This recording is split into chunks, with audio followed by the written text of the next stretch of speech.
I'm here. Hello. I want to draw a dagger today. I did one before, but I want to do another one. And I actually want to do it because everyone seemed to like the last one. So I think let's do an updated version. Because the last one was me a long time ago, sitting on a bench in the studio, starting out, worrying about what people are going to think about me. And now I don't give a shit. Well, I do. I do care what you think about me because you guys are important.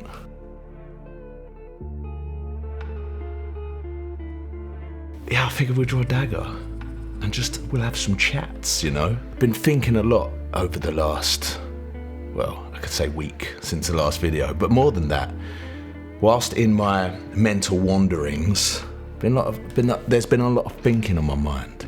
And a lot of it is to do with the fact that the art that we're creating, be it tattoos, be it painting, be it anything that is created from the human imagination, is becoming more important now and will get more important as the next couple of years go on. Hold on, I'm just going to shut my back door because it's fucking annoying me. I think art's becoming important because a lot of people aren't trying as much to get into it. I've definitely seen and heard more stories of people not seeing their apprenticeships through or opening up a new business and closing their tattoo studios. And I know that's just the tattoo side of things, but even then, a lot of artists that I followed have either started trying to get into tattooing because I feel like it's one of the better ways to earn money from art, or they're just having to pick up other jobs and they've kind of lost faith in it. And that might just be my Instagram's just being negative as shit and not showing me anything positive because I don't really see many positive things come up on there now. Or, not just Instagram, but any online social media or anywhere you get your daily dose of humanity. One interesting idea. Maybe artwork slowly fading out. Just imagine there was something that happened and the population of the world dwindled down to only a few and people forgot how to draw or create. And then all of a sudden it's kind of forgotten art. Art is a forgotten art. And then it comes back. Because, yeah, like I just said a minute ago, how amazing it is that we can create something from our minds, straight from our minds. A camera can look at something, take a picture, and you've got that picture. And we can effectively do that. But then the way we draw it out is from a memory, which isn't more cases than not, is not a photographic reproduction of a time. It's how we're perceiving it from the memory that we had of the thing. And that's why a lot of art is really you get a lot of weird, crazy art because people lean into the odd imagination of the time that they're trying to recreate. Oh, I don't know, man. I've been thinking, my mind's blown with ideas and shit is going on. But yeah, anyway, so maybe should I fucking draw? Because that's why you came here. I think I fucking should. All right. Yeah, anyway, so that's that.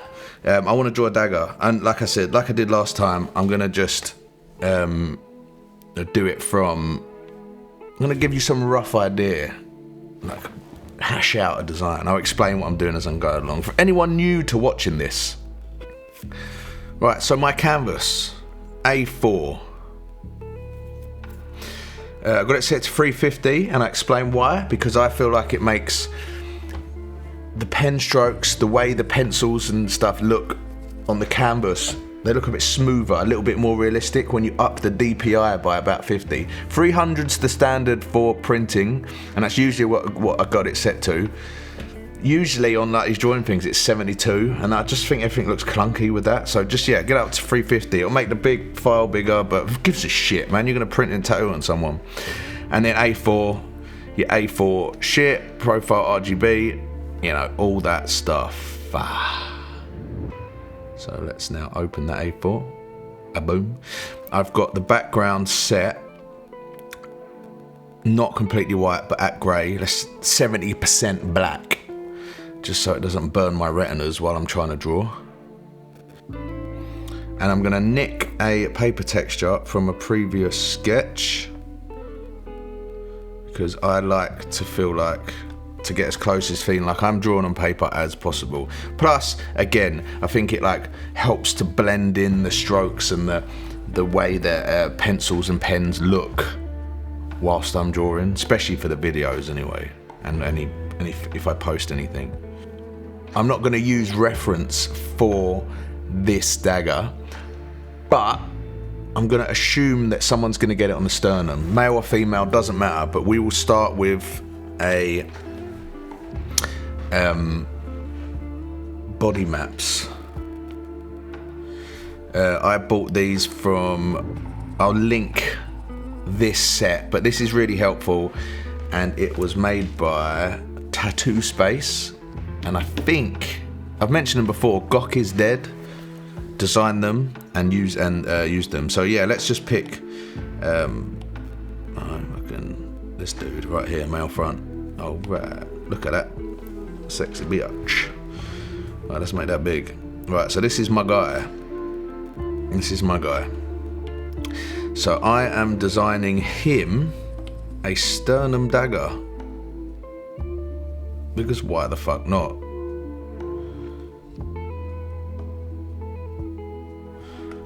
Right, let's make it down. Cool. So lock that. So that's my guide. So this guy's come to the studio. He said to me, "Yo man, I'm looking to get a, for God's sake, I'm looking to get a dagger on the old sternum." That's what he wants. I'm just undoing this and resizing it. Let's just go, because it's not going to go over the belly button, so we can just have the top of that there, but the handle can go up a bit. So yeah, he's come to me and he's been like, "Look man, I'm looking to get a dagger on my sternum. I would like the handle to follow the curvature of my breast." So like, if you're doing symmetry, you know, and I'd like the, not the guard, well, not the handle, the bit that guards your fingers, not just one. And I want the handle to sit quite high on my chest, so it has like a little something at the top, you know, and then the blade come down to the belly button. All right, so let's just get some ideas. We're gonna use symmetry for this. Like I said, make sure you locked all your layers. I'm gonna go down to sketching, drawing, Eagle Hawk. It's just what I like to use. All right, and I use it all the time, but just shut up and do it. It's my video. If I want to use fucking Eagle Hawk every damn video, I'm gonna use Eagle Hawk. I thought I should bring up as well. Sorry if I feel like I'm looking over, like I keep getting told I need to look at the lens, but I can't. I'm looking at me because I feel like I need to feel like I'm talking to someone. Otherwise, I don't know what's happening. I'm gonna try and look at the camera for the rest of it. At you. I'm gonna look at you for that, you know. Let's get some ideas together. Let me just bring this down a bit. Yeah. Okay. So we'll start with like 2 lines. Yeah. So the guy wants, the person wants the knife, wants the handle to kind of follow. So this person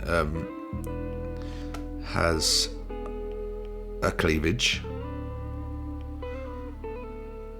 and I want it to follow. So there we go. Let's just assume that's how it's going to work, right there like that, and then the handle will be about that wide, maybe a bit narrower. And what should we put on the top? Should we have some kind of like star? No, not a star. Maybe a star. Star could look nice. I think this is a bit too big anyway. I think it's going too close to the belly button plus. So let's bring it down a bit to about there. Because where the belly button dips in a bit, you don't want the point to start disappearing in the belly button, right? So I think that's a good size. So we'll have, let's try a star. Let's see if I can get a good like star shape. Yeah, something like that might be cool. Maybe with like a little background circle to it. Ooh, that'd be cool, man. Right, so yeah, it's just like maybe the blade can be a bit more ornate. It comes from the handle a bit more, and it has a bit more of like a flayed bit there, a bit more fantasy-esque. just get a bit more like organic with this shape, you know. I feel like mine are a bit rigid sometimes. Maybe that's a bit too much on the sides there.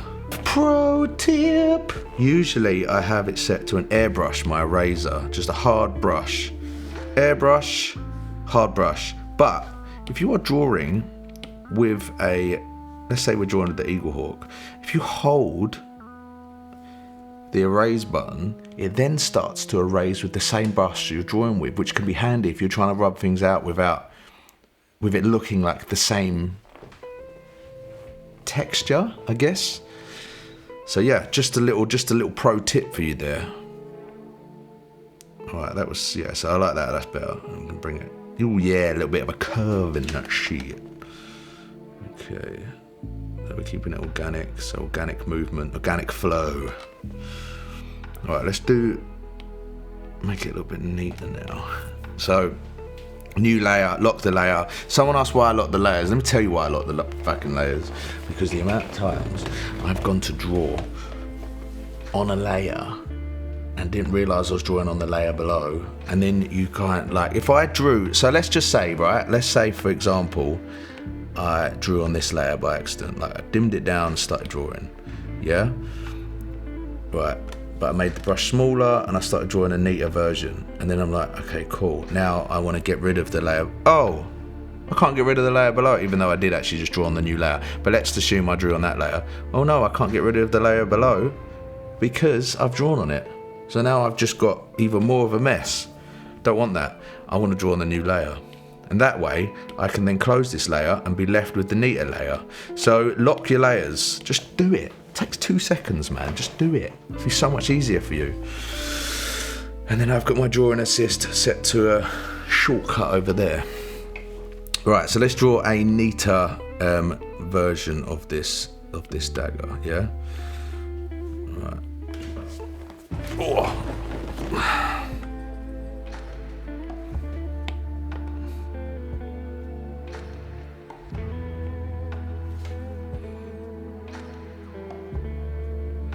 It's mad, man. When I start drawing, usually I'm listening to like instrumental music or even like film scores. I'm a massive fan of Hans Zimmer. Most of his music is fucking sick. So yeah, a lot of the time I'm listening to some Hans Zimmer-esque music. Even the new guy who Christopher Nolan worked with on Oppenheimer, something Ludwig, I can't remember his name, really fucking cool. I wish I could play it on these videos, but alas, I cannot. I have to use, I've got an Epidemic Sound account, so that's where, if you're ever wondering where I get my music from for these, my chill music, it's from Epidemic Sound, and I have a subscription, and it means I get royalty-free music, in which I can use as I wish on my social channels. Right, so yeah, that's cool, that's cool.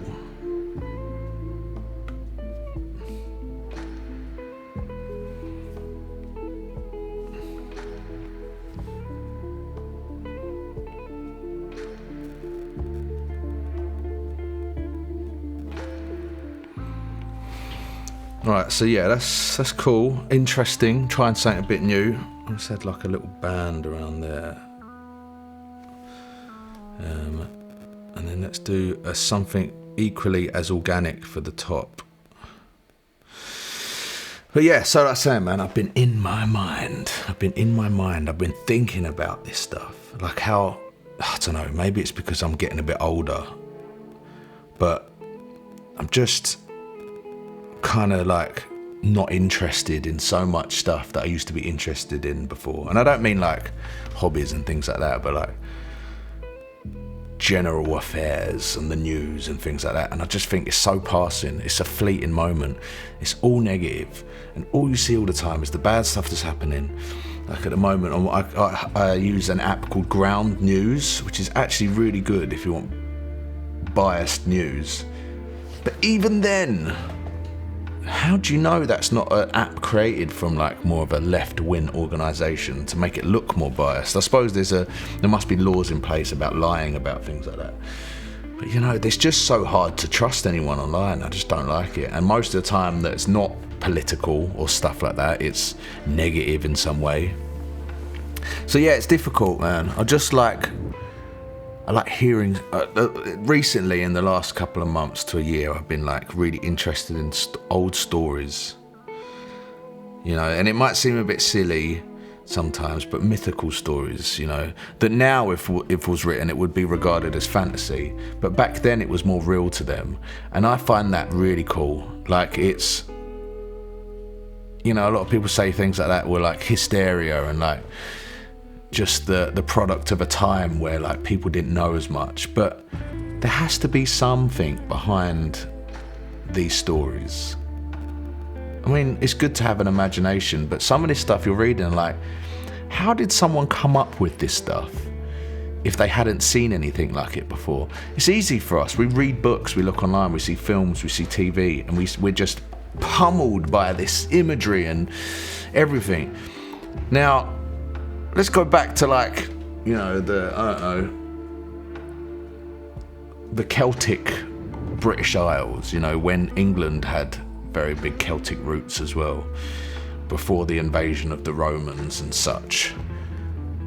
The majority of people, I don't know if I'm completely right with my history here, unless you were rich, you wouldn't be reading. You wouldn't be seeing imagery, you wouldn't be seeing books, unless it was shown to you. Now, most of the time, you just talk.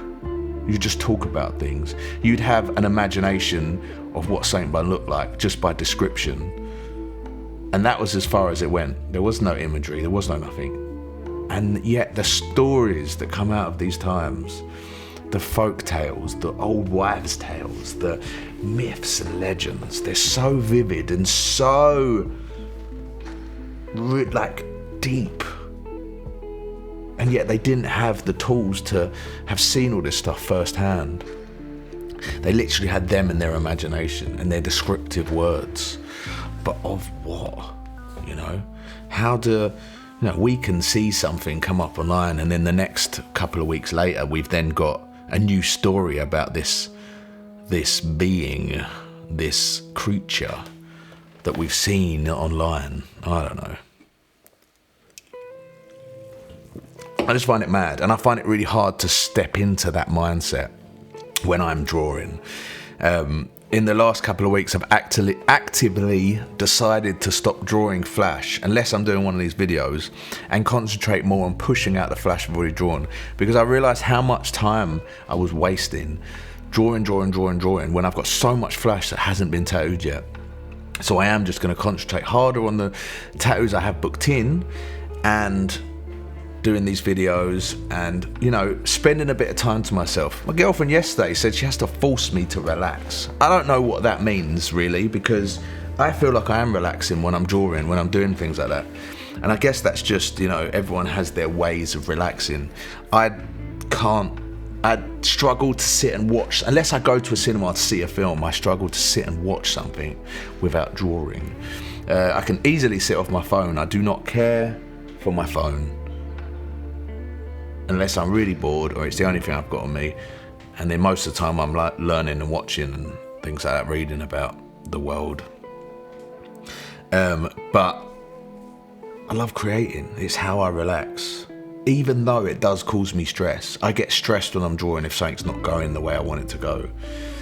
So I think she's right. I need to learn to just switch off. For a couple of years I was actually doing, I was using an app called Headspace, and I was using the app called Headspace, and I was meditating, and that was great. And I need to start doing that again. Mindfulness is good. If you can get it down, do it enough that they're no longer exercises. They're just second nature. Like what happens with driving when you drive for a long period of time, all of a sudden it just becomes easy, and you don't even think about it anymore. Then it's really good, and people should not brush it off. There is no reason to brush it off other than fucking laziness. I'm sorry, but there isn't. You can't say, I don't need to do that. Everyone should do it. Everyone. Whether you're the happiest person in the world, taking 15 minutes just to clear your fucking mind and chill is necessity for everyone. There is no reason you shouldn't do it. Now, getting time to do it, I'm not gonna pretend like I haven't turned down time to sit and do this, because in my head I'm like, I ain't got time to do that. I do that, it's bad, but that doesn't mean I don't know that it would be worth it. I don't know that it would be worth it. Yeah, you know what I mean. It is worth it. Anyway, shut up, Jason. Draw. All right. So anyway, I don't even know why I started saying that, but yeah, just really struggle at the moment to like invest in anything other than my imagination. You know, started playing a bit of that No Man's Sky because that's quite cool. It's just a step out. I'm not a gamer. I've said this a million times before. I'm not a gamer, but you know, sometimes it's nice just to be in another galaxy. Whatever. Right, so I've now changed it to the peppermint. I've got another new layer, so that was so now I could get rid of that and have, I like to keep it and just have one a bit fainter than the other. Let's just get these all good. So that one we'll have right down. That's the newer one. We'll have that like there. Lock that as well. Lock that. And now this one I'll use the peppermint, and I'll kind of go in a bit neater. And I'm just gonna do the lines for you guys, and then I'll shade it in my spare time, and I will put up a little time lapse that I did in the last video, so you can fucking see where I went with it, shading wise. But yeah, for now I'm just gonna kind of hit it with a liner and get the lines in, the rough lines in.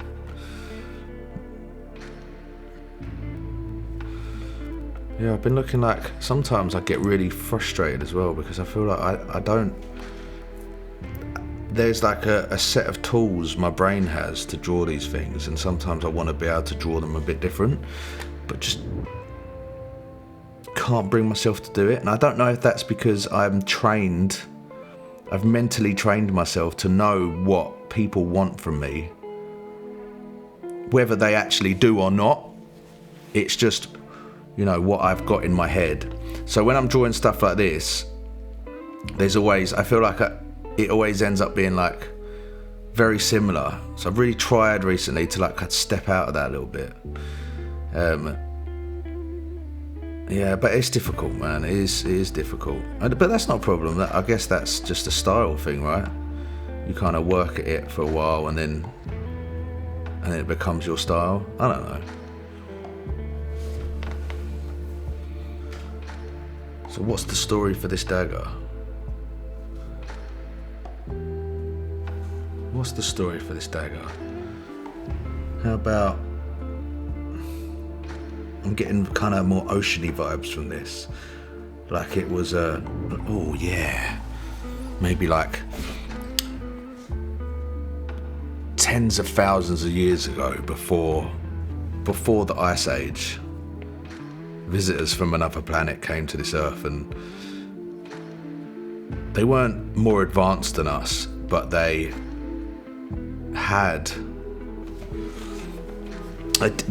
evolved at a different direction, so they could travel between planets, and maybe they could breathe in the atmosphere of space, or the lack of atmosphere of space.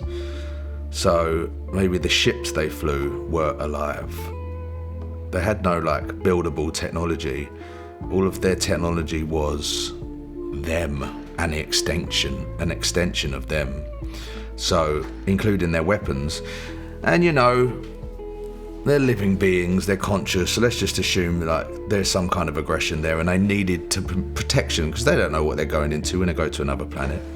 So anyway, they were passing through our galaxy, maybe looking to resources, and if they're more of an organic race of people, maybe their resource, but let's just say it's water.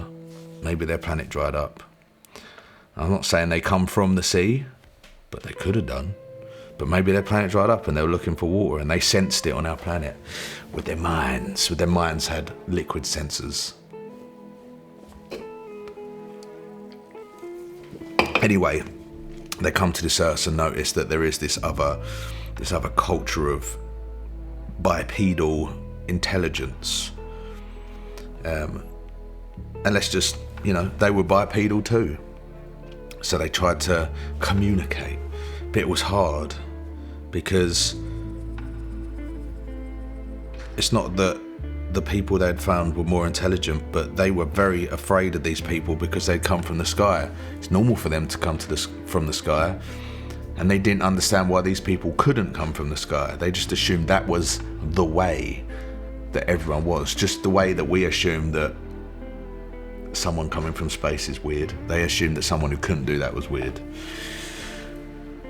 So anyway, it turned into a bit of a, I'm not going to say a fight, but they had to protect themselves somehow. There was a few battles. In the end, they ended up leaving because, it wasn't the place for them. The water was obviously well dominated by humans at the time. Dominated enough that, they couldn't then set up this place to be their place to live. But during the ocean battles of the organic visitors, they dropped some weapons in the sea. And obviously they were in the sea, no one's gone looking for them. And just over time, they've, as they're organic, they've grown into the coral around the ocean floor. And they've grown these unique shapes. So they've been in the ocean for thousands of years, and they've kind of grown into it, but they haven't eroded. Whatever they're made from, whatever part of organic matter they've made from this other planet,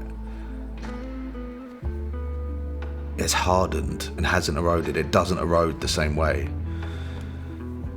Maybe there's a clue to where they come from in the handle, the star and the circle. Maybe it's like a two-planet system where one star's bigger than the other, so it's an eclipse at all times. Yet one star's a different colour to the other star, so you can see it still.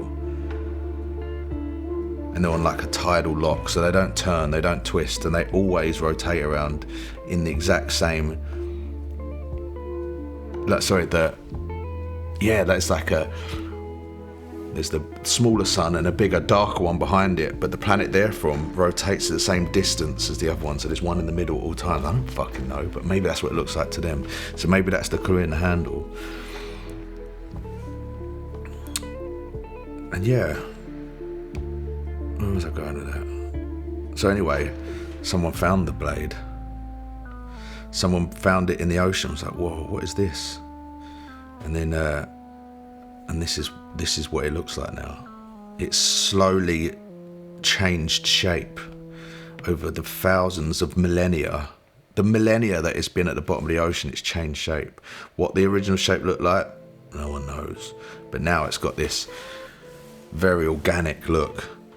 Maybe this is what started the Art Nouveau style. Someone found one of these organic knives, never told a soul, but used it to start a movement of art. That'd be crazy. I reckon that's probably happened somewhere. Right, so yeah, there we go. Check it out, check it out. I'm happy with that. I think that looks really cool. Nice little dagger. A little sternum dagger. I'll finish this off and I'll put the time lapse at the end of this video, because obviously I've got to edit the video and put all this shit in. But here we go, there we go, there's the fucking dagger. I'm fucking chuffed with that. I think that looks cool as shit.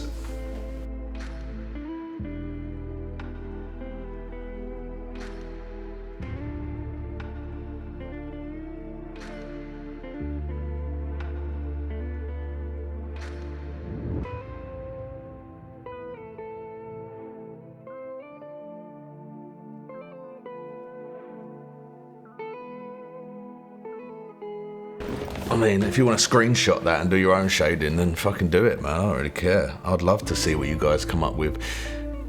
And anyway, mumbles aside, the ramble has ended, and that is the end of the video for today. Because it fucking is, and my eyes hurt and my mouth hurts, and now I have to go and have some drink, even though I've been drinking this whole time. Not booze. I don't drink booze. I do sometimes. Anyway, so yeah, thanks for watching. I appreciate it. You know, if you get anything drawn, I've said this all the time, but if you get anything drawn from these videos, then don't hesitate. Send that shit over, and that'd be cool. I will eventually do a critique video. Massive thanks to all the Patreons who have supported me. I do appreciate it. And I will put your names up on the screen now. If you want to support me any other way, that would be amazing. Just subscribe to the channel, to be honest. That's the best thing you can do. Otherwise, there's some links below that you can support me at. There's the Patreon, there's my other social sites, and some other bits, or you can buy some shit off of me. Anyway, all the fucking love in the world, and I will speak to you on the flip flow. Goodbye.